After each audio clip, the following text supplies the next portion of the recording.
un coup de gueule inédit. Ce lundi 26 décembre, Le Monde a publié une tribune au vitriol signée par plus d'1 millier de militants insoumis et de la NUP et dans laquelle ils demandent l'exclusion définitive du parti d'Adrien Quatennens. Condamné pour violence sur son ancienne compagne le 14 décembre dernier, le député du Nord s'est en effet vu interdit de siéger à l'Assemblée avec les élus de son camp pour une durée de 4 mois et contraint de suivre un stage de responsabilisation sur les violences faites aux femmes.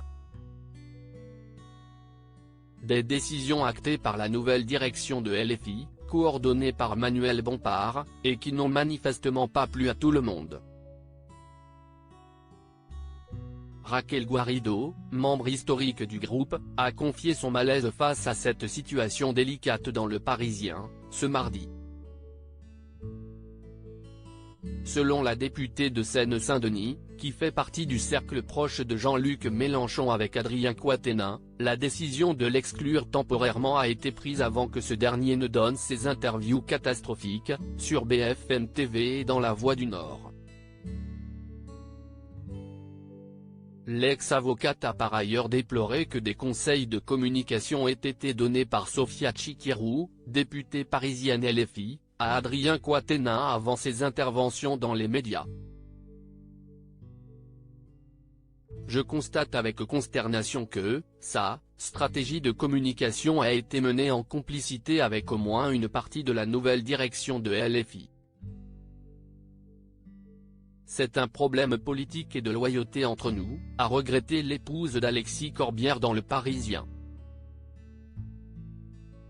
Supérieure à Elisabeth Borne, Yael Braun-Pivet, ces femmes politiques qui ont marqué l'année 2022. Raquel Garrido fustige la victimisation d'Adrien Quatennens pour le millier de militants LFI et NUP à avoir signé la tribune parue dans Le Monde. Il paraît clair que la présence d'Adrien Quatennens au sein du parti n'est pas conciliable avec les idées féministes portées par celui-ci. Les entretiens accordés par l'élu à la presse après sa condamnation en sont selon eux la preuve, et Raquel Garrido ne semble pas pouvoir les contredire.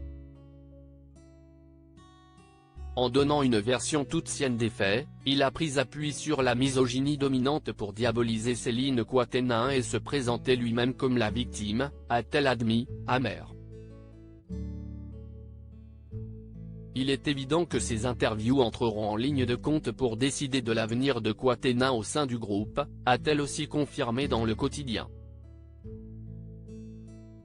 Dénonçant un système vertical privilégiant la protection des cadres dirigeants aux dépens des militants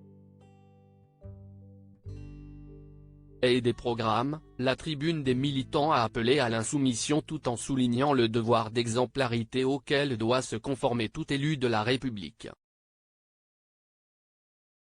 Appliquez vos promesses, agissez, oui, le privé est politique, aucun agresseur n'a sa place dans nos partis, nos organisations, nos institutions, dans nos hémicycles, ont insisté les signataires.